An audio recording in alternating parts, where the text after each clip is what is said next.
राज्यामध्ये आता एक काय झालं की बंगालच्या खाडीमध्ये त्या म्हणजे तामिळनाडूच्या तिकडे समुद्रामध्ये एक चक्रीवादळ 29 तारखेच्या दरम्यान तयार होणार आहे आणि तिथं चक्रीवादळात रूपांतर झाल्याच्या नंतर 30 तारखेला मात्र तामिळनाडू 29-30 तारखेला मात्र तामिळनाडूमध्ये मुसळधार पाऊस पडणार आहे.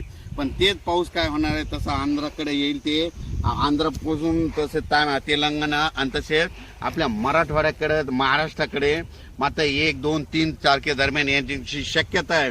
म्हणून हा अंदाज लक्षात घ्यायचा. राज्यातल्या सर्व शेतकऱ्याला सांगायचं होतं की राज्यामध्ये सध्या जवळपास आता सांगायचं झालं तर मध्ये 29 नोव्हेंबर पर्यंत हवामान कोरडं राहणार आहे, थंडी राहणार आहे.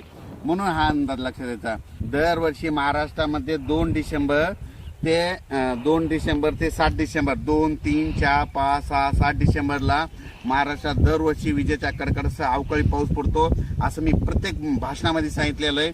म्हणजे सांगायचं झालं तर 1 डिसेंबर 2 डिसेंबर 3 डिसेंबर दरम्यान आपल्या राज्यामध्ये पावसाची शक्यता आहे. म्हणून या आता निसा पूर्वकल्पना म्हणून तुम्ही सगळ्याला सांगू इच्छितो. ज्यांची शेतीचे कामे करायची असेल तर तुम्ही तुमचे करू शकता, कारण की राज्यामध्ये 1, 2, 3 डिसेंबर दरम्यान वातावरण खराब होणार आहे, पाऊस येण्याची शक्यता आहे. म्हणून हे पूर्वकल्पना म्हणून अंदाज येणार आहे. पण मी प्रत्येक वेळेस म्हणत असतो दरवर्षी शेतकऱ्यांनी लक्षात घ्यायचं 2 डिसेंबर ते 7 डिसेंबर दरम्यान राज्यामध्ये अवकाळी पाऊस असतो. पण तुम्ही बघू शकता आता मध्ये ती परिस्थिती आता वातावरण तयार झालेलं आहे.